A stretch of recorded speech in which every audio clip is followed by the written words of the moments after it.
Welcome to Raven Talk, the official podcast of the Raven Tribe. The Raven Tribe is a home for warriors on the path, and is dedicated to training warriors for the battlefield of life. Visit us on the web at theraventribe.com, where you can learn more information on membership, warrior training, as well as links to our official YouTube channel, Facebook group, apparel store, and our official bookstore, Marshall Books. Welcome back, Tribe. Today we're here with special guest Billy the Ripper Warlock, and we're going to be discussing the history and application of catch wrestling. Billy comes to us with a background in jiu-jitsu, catch wrestling, professional wrestling, and many, many other martial arts. Billy, how are you today? I'm doing great, Brendan. How are you, man? Good, good. Billy, I'm glad to have you back on the show. We tried to do this once before. We had some technical difficulties. I'm still kicking myself because that was probably the greatest interview I've ever done. And I'm hoping we can recreate the magic here and get it right on the second try. But, Billy, for the audience at home, let's give them a little bit of background on yourself. You live, eat, breathe, sleep grappling. Tell the audience what your background is in the grappling arts. Well, it's kind of a long story, but I'll give you the shortened 25-cent version. I was an amateur wrestler in middle school and high school. My father actually is the man responsible to introducing me to catch, because he looked at me and he said, hey, if you want to learn what real wrestling is, and which of course, me being the cocky kid I was, I took offense to it. And he said, no, let me show you something. I got somebody I want you to meet. We went over to a little hole in the wall gym in Norfolk, Virginia, and I walked in, and there was a ring, there was mats, and I'm thinking, what kind of joint is this? I'd never seen anything like it. And it was the Norfolk School of Wrestling. It was owned by a gentleman, which if you know your catch history, if you know your professional wrestling history, you'll know the name, Lou Thez.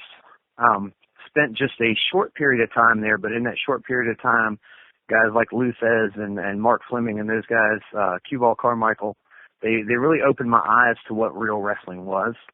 So over the next few years, even though I got involved in American Combat Jiu-Jitsu, some more traditional forms of Jiu-Jitsu, as well as BJJ, I kept to those catch roots, the stuff that I had learned there, and just applied it. Now, through the years, I've studied everything from Sambo, Greco.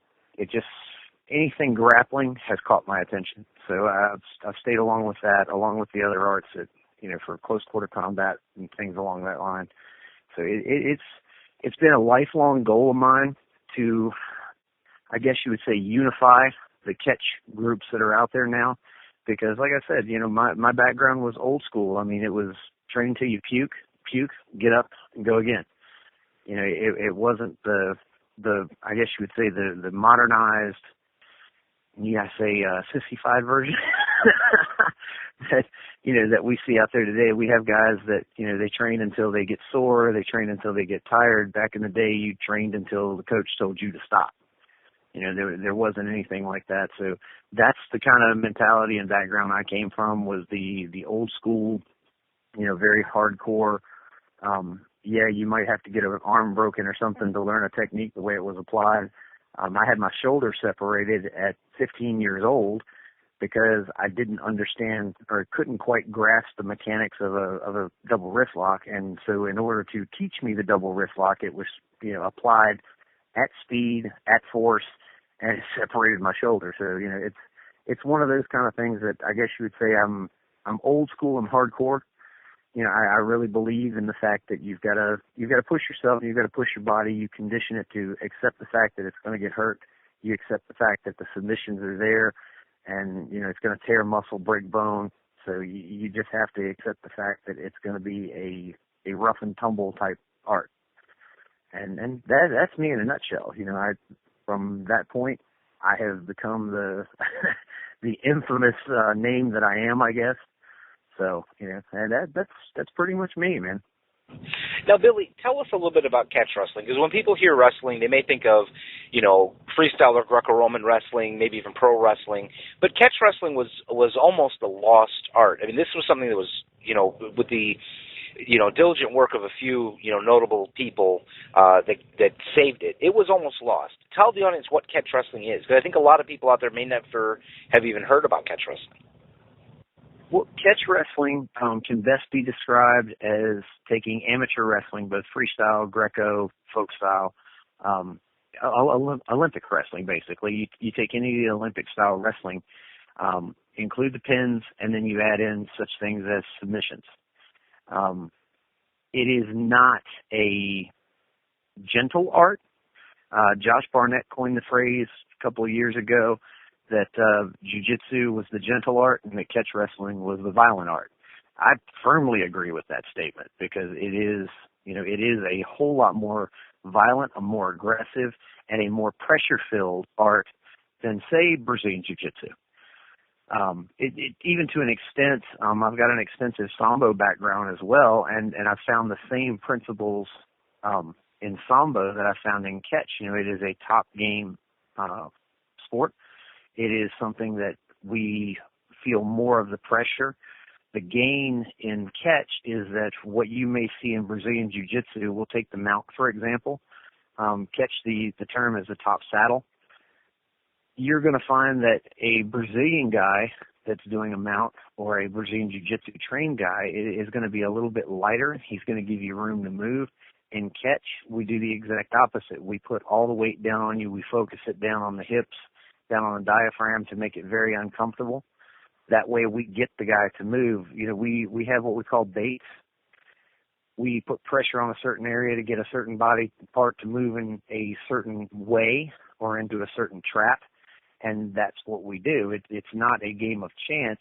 We're taking the chance out. Billy Robinson used to say, if you have 4 doors, you close 3 and hide behind the 4th and wait. And that's the way catch approaches it. It's a chess match per se, but it is not like a Brazilian jiu-jitsu chess match where we're just waiting for our opponent to make a mistake. We are creating the opportunity for him to make the mistake and then waiting for him to do it. Now, Billy, catch wrestling, geographically, where does it come from? What part of the world did it originate in the way that you know it now? Well, honestly, anywhere that there's wrestling, you're going to find catch principles. From the African styles of wrestling to Chinese, China, I believe is the actual pronunciation. I'm not 100% sure on that. But you find wherever there's wrestling, there are elements of catch that have come along and kind of filtered into that because it's wrestling. It's nothing magical. Now, my particular brand of catch that I've trained in comes through, the Wigan, England area. Guys like Billy Robinson, Carl Gotch, Bill Snake Pit there in Wigan, and that's the I guess you would say the cradle, the birthplace of modern catch as catch can, because most of the, I guess you would say, revered and recognized masters of catch came from that gym and around the same time period. Now, catch came into the United States, and there's a long, history of catch here as well. Who are some of the luminaries in catch wrestling in the United States, from the old school, not today's batch of instructors? Well, if you look back on it, catch wrestling does have a deep and varied history in the States. I mean, on back to and going farther back, but Abraham Lincoln was a catch wrestler. He was known for his pins. He was also known for his body scissors.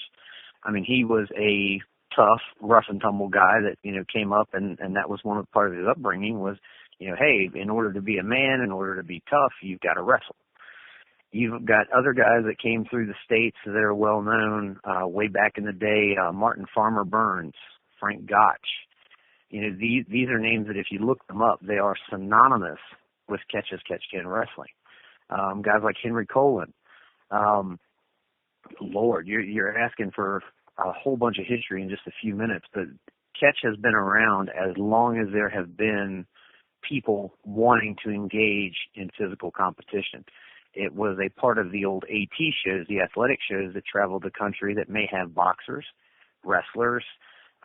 It was their carnival sideshow kind of thing that was touring the country, and you would have guys that would come out to wrestle the so-called champion. He may have been just the champion of the carnival, but you had all your local tough guys that wanted to come out and test him, and they'd pay $1 or 25 cents or whatever to win $5 if they could last, anywhere between a minute to 5 minutes with the guy.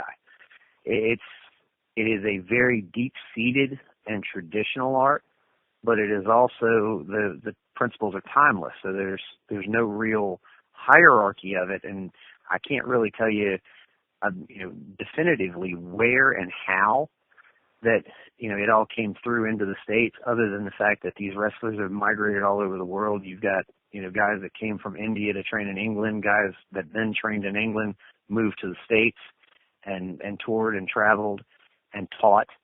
And it's the names that we can go into.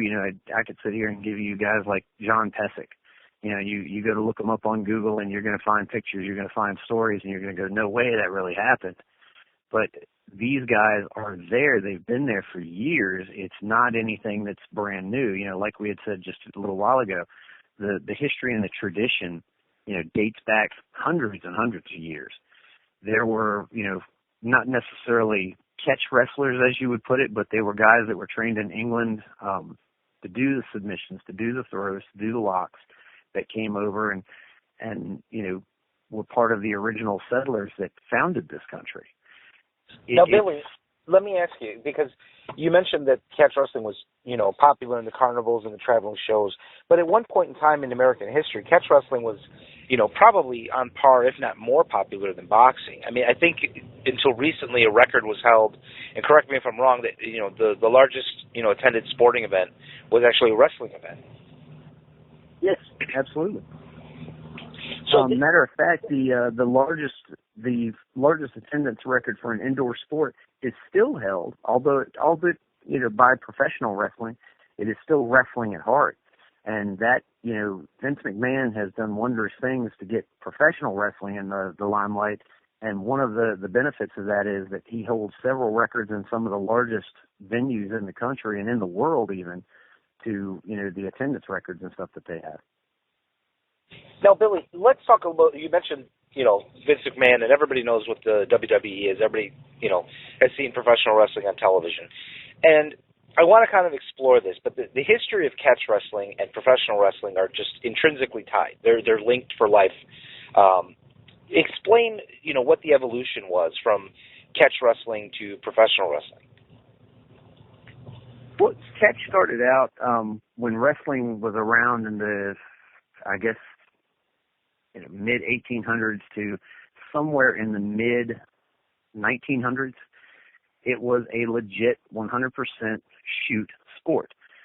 It did not become a worked sport until, I think it was, my date is escaping me right now, but I believe it was in the 40s. Billy, can I interrupt you real quick, just for the audience at home that may not be familiar? Can you explain real briefly the terms worked and shoot? Yeah, shoot is 100% legitimate with no predetermined outcome, and work is the exact opposite. It is a predetermined outcome between two participants.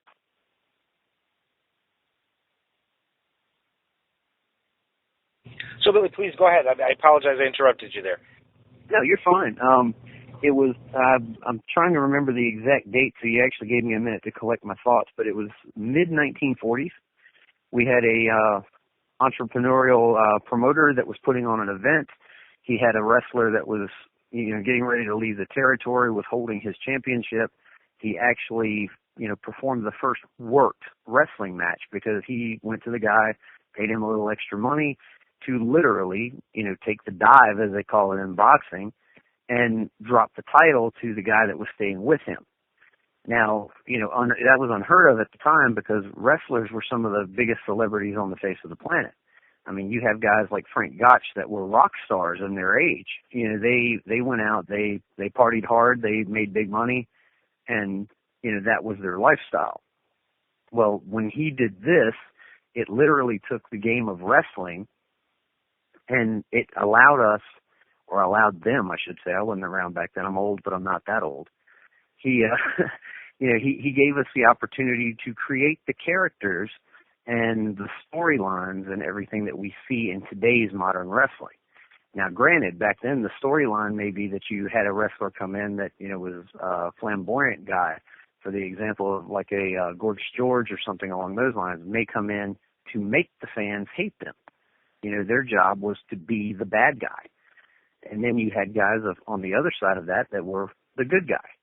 So it was very easy at that point to manipulate the audience into supporting either the good guy or the bad guy, making them hate the bad guy and want to love the babyface or the good guy.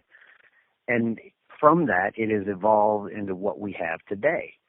Now, I'm not a huge fan. I invoked the name of the great Vince earlier, but the bot I view as professional wrestling and what he views as professional wrestling, different entities. I think in order to be a professional wrestler, you should learn your history. You should learn to actually wrestle. And we have a term in the business that we call spot monkey. I am not a spot monkey fan. These are the guys that go out there and they do all the high flying and the flips. And yes, it's cool, but it's not wrestling.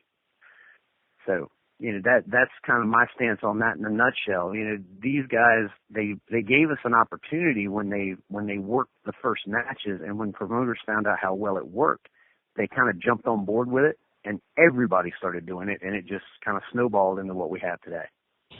Now, Billy, the original catch wrestlers that made their way into professional wrestling, they were still catch wrestlers. And there was a whole generation of guys that were still catch wrestlers. And even till today, you see people that have, roots in that traditional wrestling training as a combat sport. I interviewed a gentleman not too long ago. We talked about Mil Máscaras, the famous wrestler from Mexico. And it was even prevalent there. And, Maestro Lozano and I talked about, Mil Máscaras, was a professional wrestler doing work shows, but he knew catch wrestling. So yes. When did the participants of professional wrestling start to gravitate away from really understanding what catch was? When did that happen? What era? Well, the decline actually started, it began working downhill in the late 50s, early 60s, because you had like I talked about just a second ago, you had the invention of the worked match. And you could create a character at that point that, the people either loved or hated. And it became less and less important to be a real wrestler because the more worked the show became, the less real, legitimate catch wrestling skill you had to have. Before that, most wrestlers came from an amateur background, high school, college, Olympic level wrestlers. These guys actually knew the principles, the code of honor, I guess you would say, the moves that made them look legitimate as wrestlers. Once the work aspect got introduced into the sport, people started gravitating away from it because you didn't really have to know how to take a guy down from a lockup.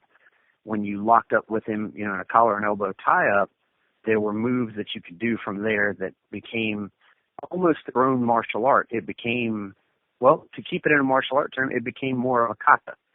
You learned a set move set that worked off of, say, the lockup. You had maybe 5 options that you taught the guys, and it was the same thing each and every time. A real wrestler, however, that 5 goes to 20. It just depends on how vicious and how hard you want to take the guy down, how, what techniques or moves you're setting up for. And they literally took it from a multiple option environment and set it up to being where, okay, from here you've got X amount of counters, you've got X amount of techniques to work off of this.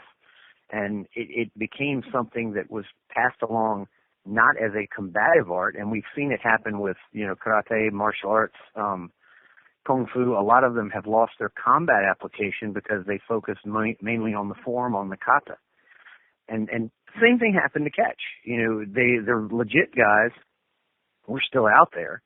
Guys like Ad Santel, Ed Strangler, Lewis. I mean, these were big name wrestlers that learned to work.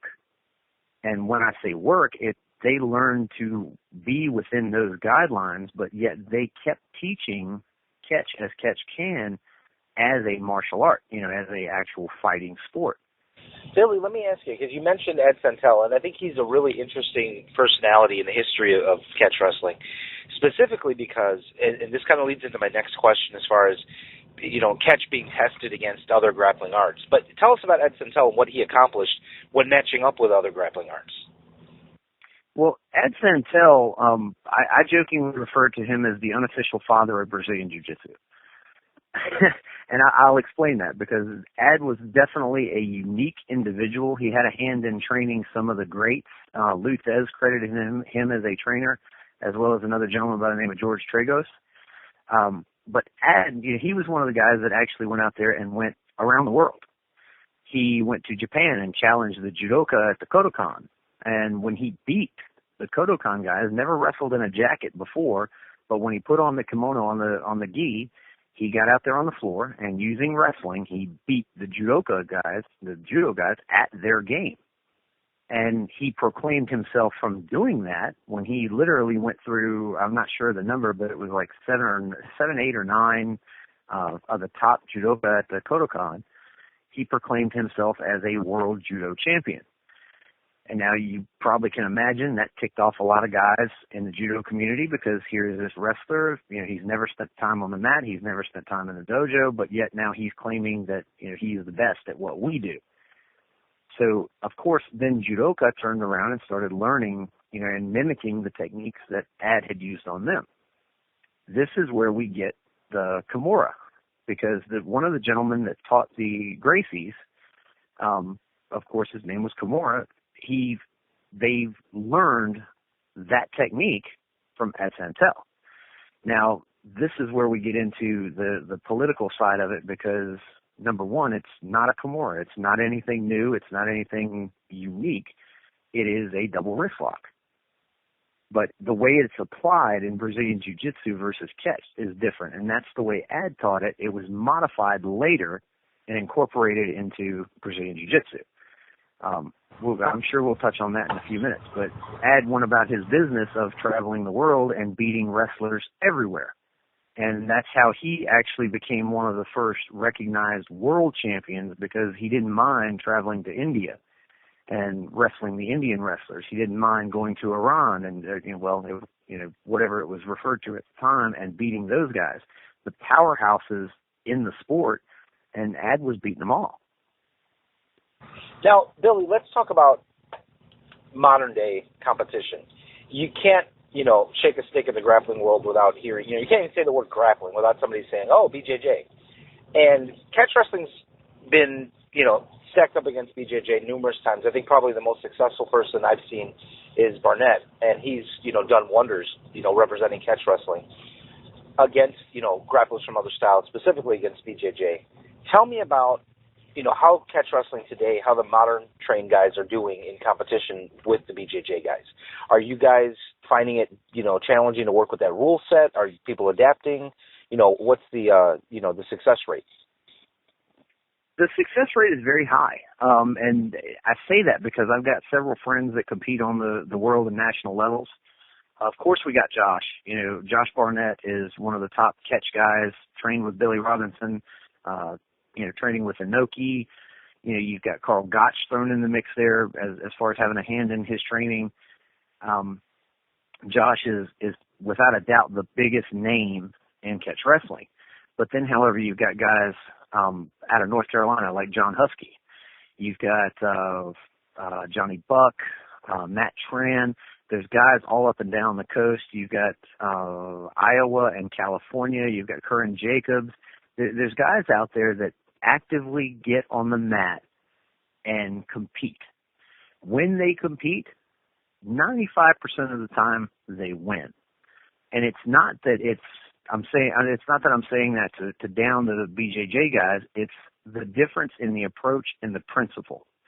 A catch guy, Brazilian Jiu-Jitsu, like we alluded to earlier, a Brazilian Jiu-Jitsu guy, he plays chess differently than, we do. He waits for the opponent to make the mistake, get tired, and screw up. Whereas a catch guy is going to grind an elbow in, do a gator bite, dig the knee into the thigh instead of playing the guard game, make the guy move and come to us, and then when he exposes that weakness, we exploit it. That's where catch differs, and that's why in competitive situations, catch wrestlers are a lot more successful than you would think, because we don't want to be on our back because we're wrestlers. There's a pinfall in wrestling. So we don't like playing from our back. It is a very top-oriented game. When we get on our back, we're looking for the quick tap if we're going to be down there. Because if you're going to be putting me in a pinning position, I'm going to be putting you in a dangerous position. You know, I don't play the bottom game. I am aware. I love Sensei Eric Paulson, and I jokingly tell everybody that that's about as Brazilian Jiu-Jitsu as I get. You know, Eric teaches the guard. He is a black belt under the Machados, but Eric is also a catch wrestler at heart. You know, he came through the Japanese circuit, through Shuto, and he has trained with Billy Robinson. You know, anytime there is an opening and an availability, he's a sponge. He listens, he learns, he goes. And that is another step in the evolution of competitive catch wrestling, because you've got guys like Eric Paulson that are out there, teaching the old school catch stuff, and it's being used in competition. Folks like Shayna Baszler, which, Shayna had a super successful MMA career and has now transitioned back to the pro wrestling side of it also, and is having a very good run and a very successful pro wrestling career because of what she learned at the hands of Josh Barnett, Eric Paulson, and all those folks. So competitive catch is very much a viable and excellent base if you're looking to get into the MMA fighting game, if you're looking to get into competitive grappling, because it is different. They haven't really, what's the word I'm looking for? They haven't really acknowledged us yet as far as being a powerhouse. But if you look at the numbers and the stats, our folks actually compete just as hard and at high levels as the Brazilian Jiu-Jitsu folks. Billy, you mentioned Inoki, you mentioned Eric Paulson, and specifically Shuto, and we look at the grappling world. You have Brazilian Jiu-Jitsu, you have stuff like Luta Livre, and Shuto and shoot wrestling coming out of Japan is one of the players on the field. I want to kind of highlight how influential catch is, because there would be no Shuto or shoot fighting without catch wrestling, and that goes back to even tied into the pro wrestling. I think we have pro wrestling to actually thank for that. Can you explain to me, how that filtration process went and how, catch influenced the competitors coming out of Japan? Well, absolutely. You had guys that went over to Japan, notably Karl Gotch. In Japan, he's referred to as Kami-sama, the god of wrestling. And Karl went over, competed. He never had a huge amount of success in professional wrestling in the States, but he was an Olympic caliber athlete, very well known for his conditioning methods. He went to Japan. He took a couple of guys under his wing, those guys being names that, you probably recognize from, Japanese mainstream pro wrestling, being Antonio Inoki, Satoru Sayama, or Tiger Mask, as he was more well known. Then you have Yoshiaki Fujiwara, guys like that. Gotch took them under his wing, told them, okay, this is, what real wrestling is. Well, these guys also had black belts in other martial arts, judo, Muay Thai. Fujiwara is well known as being a Muay Thai practitioner before he was a wrestler. So they took those aspects of it, added them into the catch, and they created shoot wrestling. Shoot meaning legitimate, and wrestling, of course, being wrestling. That's where we got the influx of guys. There was an organization that was created that was referred to as UWFI. Now, depending on the incarnation of UWFI, because I believe it came around 3 different times with 3 different meanings, it was either Union of Wrestling Forces International or Universal Wrestling Federation International. It's depends on who you talk to, what history book you read, as far as, which one was legit, which one was moved more toward a worked standpoint. But UWFI, regardless of, the actual meaning behind the acronym or anything like that, was influential because you had guys like the 3 or 4 that I just mentioned a second ago, that from that came out and produced organizations like Shuto. That was Sayama's baby. He was known originally calling it just shooting, and shooting meaning, legitimate fighting. That became shortened out to Shuto, and we have the legacy of that organization and that style of fighting still going strong today. Well, then you have Fujiwara. Fujiwara, founded the Fujiwara Gumi, or the Fujiwara Family Pro Wrestling. Very much a shoot fighting organization. From that organization, we get guys like Ken Shamrock, Bart Vale. Then on top of that, he had guys like Van Vader, Leon White. You know, he's a well-known professional wrestler. Fans of pro wrestling are going to know who Big Van Vader is. Well, he got into Japan in the shoot fighting organizations of UWFI, Fujiwara Gumi. You know, these guys went over there to fight. Mark Fleming, I mentioned him earlier. He's Lou Thesz's protege. He was the last man to run the Norfolk School of Wrestling before, you know, Lou, with the health issues and everything else, moved to Florida. You know, Mark is still teaching and you know, going strong in Portsmouth, Virginia with his own gym. These guys all went to Japan, and they brought that mentality and that style back to the States. The Japanese guys, however, kept evolving. Then you end up with organizations like Rings, which was another shoot style promotion that came along. All these folks were influenced by Carl Gotch's Catch as Catch Can, and then they brought in their skills in particular, whether it be kicking, punching, throwing. They added in all that good stuff and mixed it in with catch, and that's how we get shoot wrestling. Shoot wrestling is, in my opinion, it still has an opportunity to be the top sport in the world because it is very, very exciting. The rule set keeps it from being, and I know I'm going to tick off, you know, the UFC fans out there, but it keeps it from being that snooze fest that we get at UFC when you got two fighters that overly respect the skill of their opponent. If you understand what I'm saying, when you get the two guys that are willing to dance around the ring for 3 5-minute rounds and they want to just keep out of each other's range because they know this guy's a good jiu-jitsu guy, he's known for his throws, they respect his strikes too much, it keeps the excitement level high. And that's something that, you know, I'm working at personally, you know, being a pro wrestling promoter and also in the side, that I want to bring that style of competition back also. The Japanese have been a huge influence on me because when I first started training and wrestling, got in the Norfolk School of Wrestling, like I said, I was there a short period of time. And when I came out of that, the first thing that I saw, there was a pay-per-view. And back in the day, I mean, you know, you're from about the same era I am. You know, pay-per-view, you used to have to call your cable company and order it, you know, from the 800 number. Well, I begged and pleaded because there was an event. All it said was shoot wrestling. Got my mom and dad to order it. I sat down. I was hooked because that was the Japanese style wrestling that, you know, evolved into what we call now in professional wrestling circles as shoot style or strong style wrestling.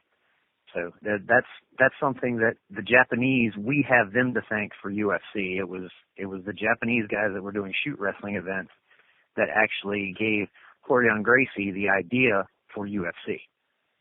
So modern MMA would not exist without catch and the professional wrestling influence from Japan. Now, Billy, tell me about the catch revival here in the United States. There are some people that have been training catch wrestlers in the States, and unfortunately, you know, we've lost some people in the community, you know, in the last few years, but they were able to train new people. What does the new generation look like? You know, who is responsible for training them, and where's catch going from here forward? Well, in my opinion, catch has a very bright future. I personally am connected with an organization that ties directly back to Billy Robinson, and that is Snake Pit USA.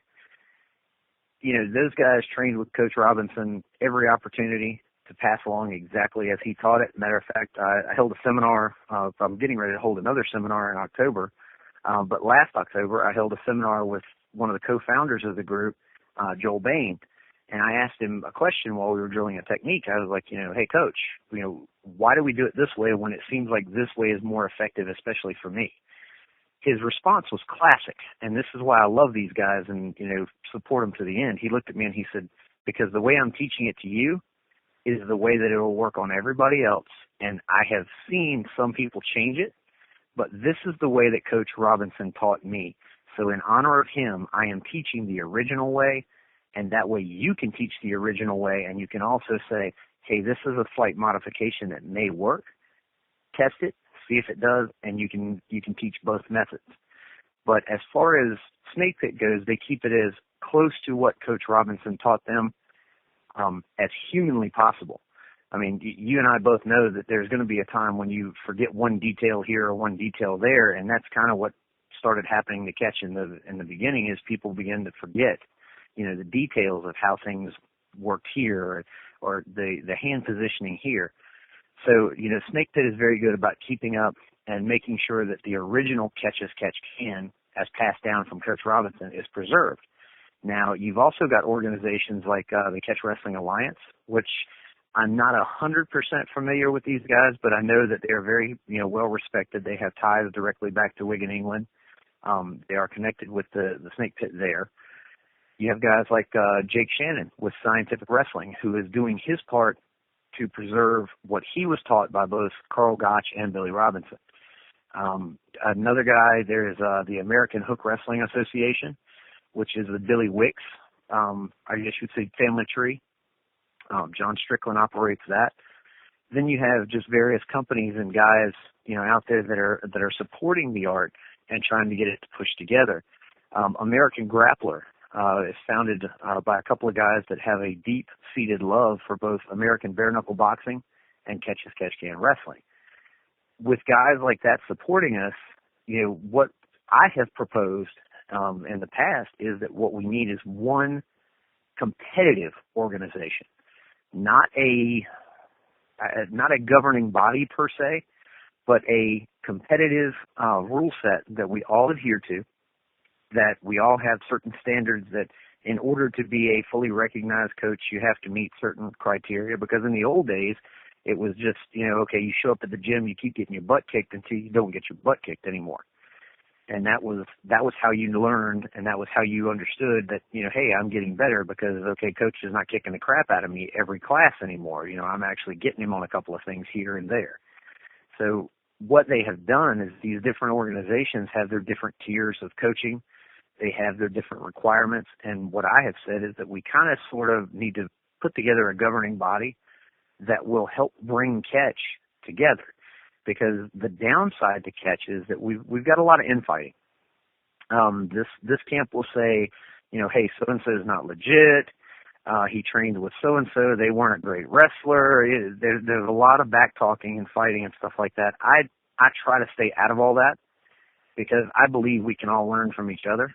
And the more we compile these techniques and keep them where they need to be, which is pure, which is effective, if we can keep our techniques there and we don't have the infighting, the backbiting, and all that good stuff, that we're going to continue to grow, because you're seeing a slight decline in Brazilian Jiu-Jitsu because you've got companies and promotions and organizations that down the other ones. When they were one solid unit, Brazilian Jiu-Jitsu was a juggernaut. They were unstoppable. They were everywhere. Like you said, you said grappling, and it was, you do BJJ. We can get there with Catch. We just have to put aside all of the bickering, I guess you would say. And the main reason that Catch does it is because, we're kind of a grassroots thing still. It's the community is there. We consider ourselves all brothers, but yet how brothers are. Sometimes we're going to fight, sometimes we're going to bicker, but when you jump on one, you got to jump on us all. So that's where modern Catch is at right now. Like I said, you've got the good organizations out there, and then you've got folks that are just out there to get the dollar. And hey, to each his own. If they want to do that, that's up to them. That's them looking at the mirror. If they can look at themselves at night and go to sleep at night, then that's on them. With my standpoint, Catch is going to continue to grow.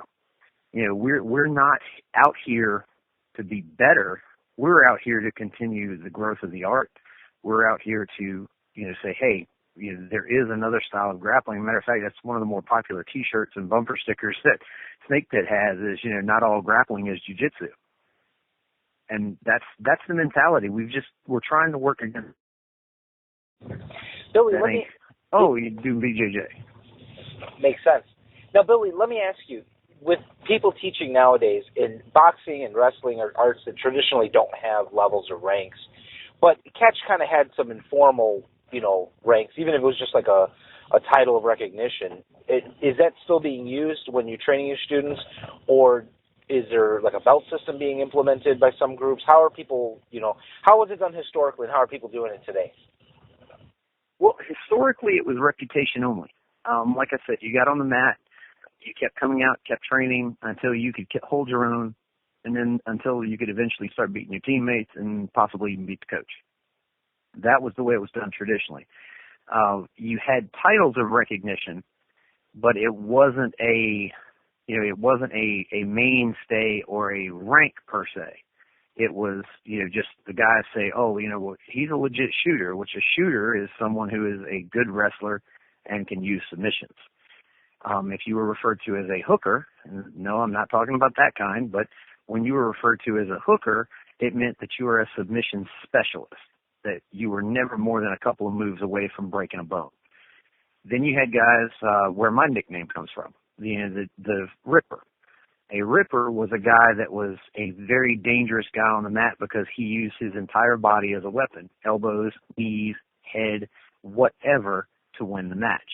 I'm very proud of that name, because it was given to me by a very dear friend. Hint, hint, hint. It might be you, but it's one of those things that it was a rank that meant something back in the day. If somebody said, "Oh man, he's a real ripper," that meant watch yourself because he's dangerous. Now you've got terms that came into play from the Japanese side of it. Young boy in Japan literally means a beginner. Lack of a better term for that would be a throwing dummy. If you want to practice a suplex 15 times, you go get a young boy. If you want to practice a leg lock and you don't want to use one of the vets in the gym, you grab a young boy. Those, that term, it's not a derogatory thing. It just means he hasn't learned yet. Another term that started coming out that actually Snake Pit USA uses is a journeyman. Journeyman is just like a standard term for anybody that is learning a trade. You're traveling, you're learning, you're good, but you're not there yet. You're still getting on the path. And that's something that they've implemented. Snake Pit is the only one I can really speak of that I know has a very, very detailed curriculum as far as attaining coaching status, right down up to including, the amount of time and the ranks that you have to have, in order to advance. There's minimums and everything that go along with it, as well as the required moves for that particular level. So I can attest to Snake Pit doing it. I'm not sure about everybody else's ranking system, but I know that the ranking system, is out there for each one, but they just vary from, organization to organization. I think that's only going to get better as we start getting more coaches refined and, more guys actually training and getting out there and earning coaching certifications. Me, myself, I'm a mutt. I've trained and learned from just about anybody. Even if it was the wrong way to do something, I always say I can learn something from anybody. So at the organizations, like I said, it's a good thing, but it's also one of those things that, it needs some tweaking still, if that makes sense. No, absolutely. Now, Billy, let me ask you the big question that I'm sure everybody listening wants to know. Catch wrestling versus BJJ. Highlight some of the differences, from strategy to the mechanics. What's different about catch wrestling that you're going to learn in a catch gym that you will not learn in a BJJ gym? You are so going to get me in trouble with this one. The difference is a lot of the mechanics. All right, we'll do it a technique by technique breakdown. You take the Americana wrist lock or the Americana lock from Brazilian Jiu-Jitsu. In catch wrestling, we refer to it as a top wrist lock. The mechanics with BJJ is that you keep the back of the hand on the floor, you use a thumbless grip, and you bring it in tight to the body, and then you begin to paint the mat, as they call it, with the back of the hand. Okay, it's effective. I have actually used that variation, but make no mistake, that's a variation. It is not the original technique. They teach it like this was a Elio Gracie, special, that he modified it to make it work better. That is incorrect, because I would be willing to bet money on the fact that if I put you in a top wrist lock and the guy beside me puts on an Americana, we can apply them at the same time. I'll get the tap first.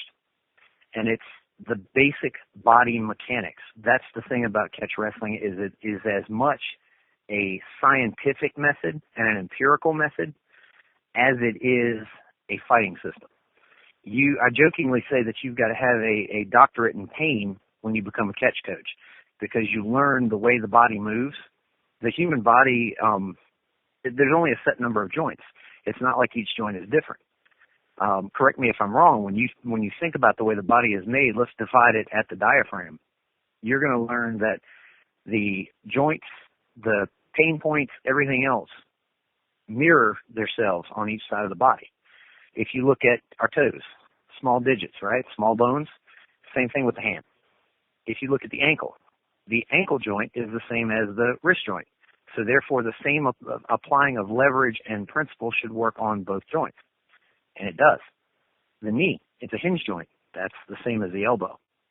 So what we get to on that point, hip is the same as the shoulder, and the spine actually works for the head, the back, anything like that. It's the same type of locks and the same type of pressure. So what you learn differently in a catch gym is not just the differences in the technique to make the technique more effective, but what positioning you have to have the body in to get the most pain out of that technique. Moving on to another one, I mentioned it earlier, the Kimura.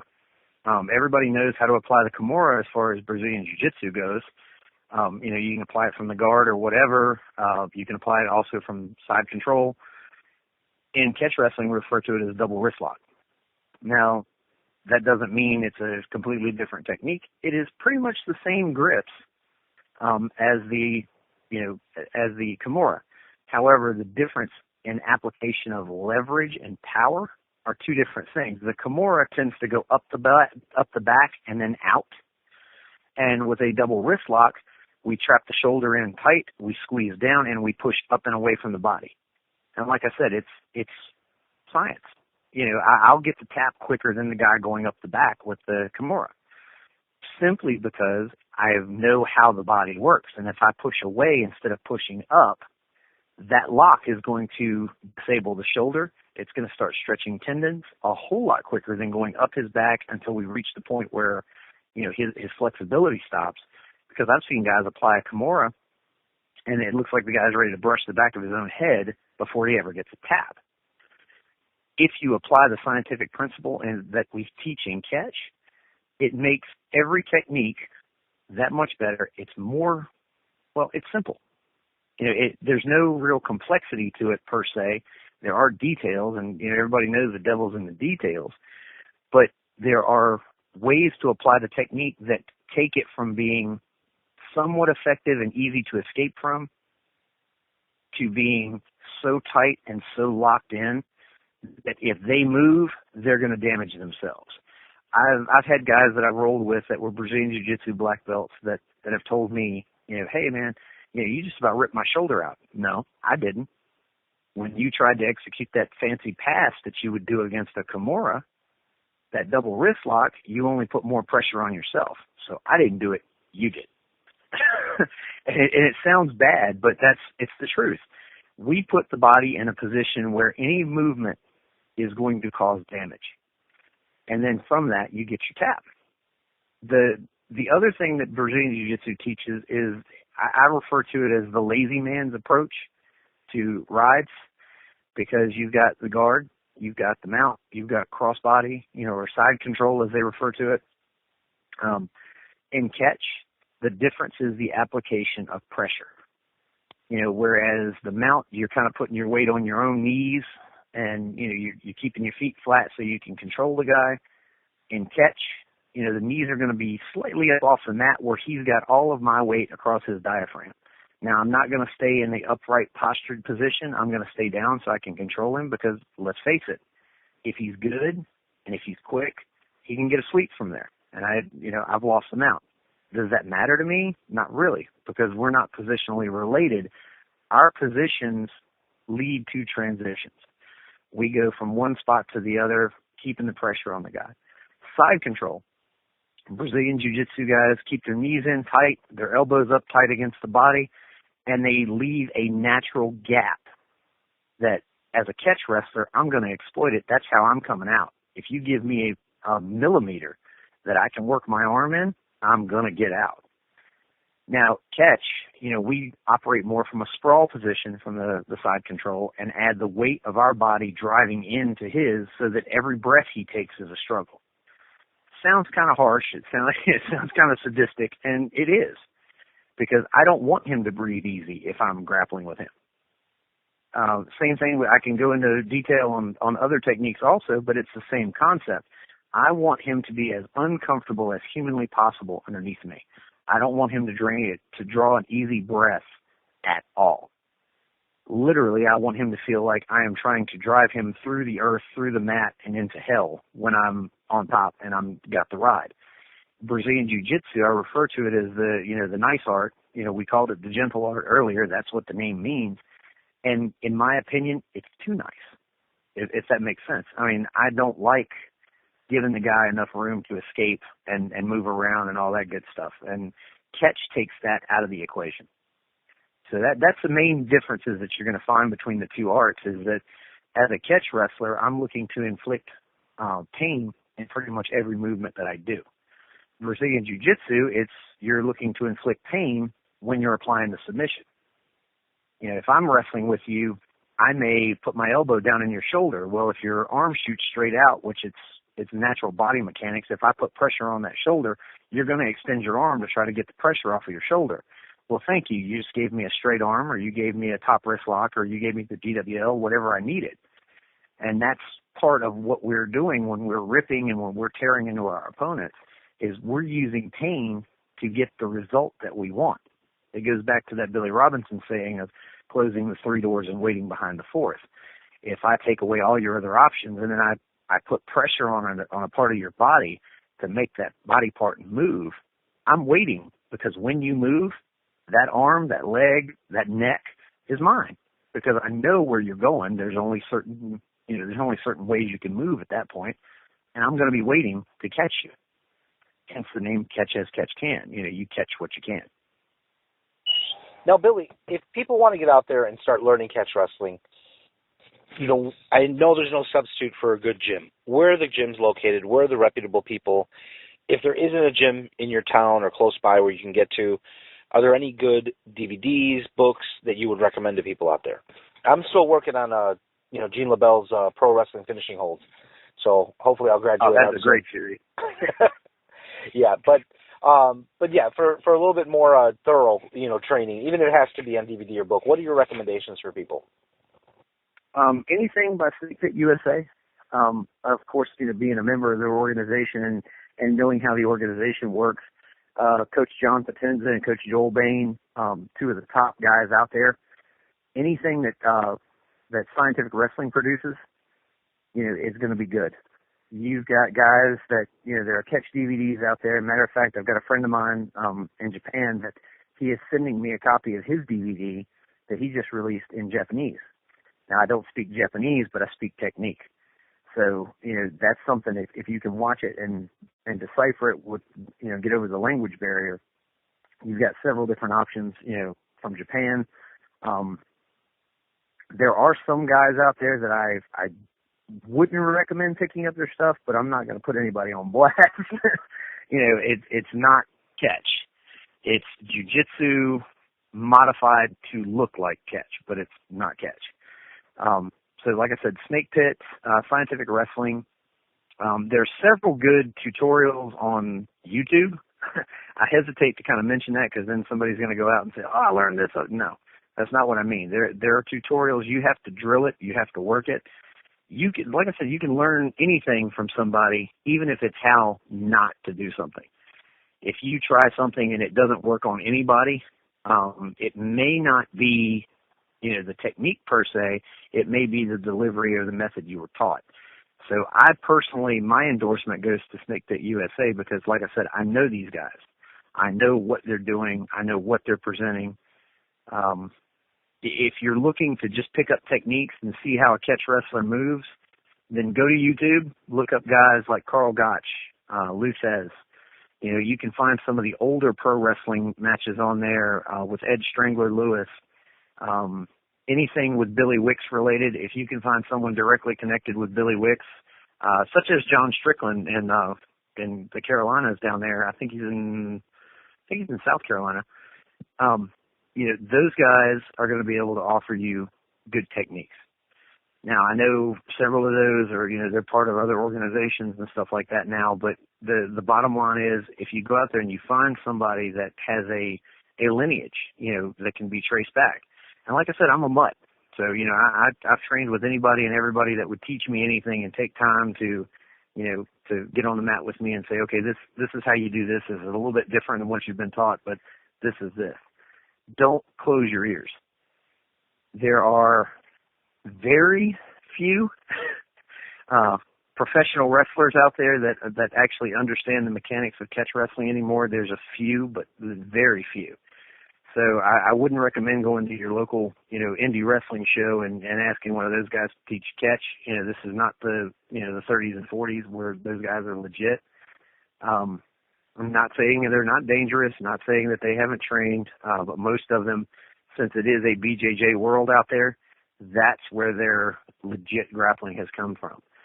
Catch, whole different animal. I mean, like we've been discussing this whole time.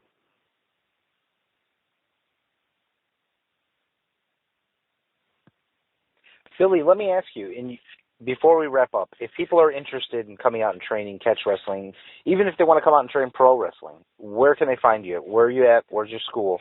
What's the name of it? What's your website? I am located in Lynchburg, Virginia.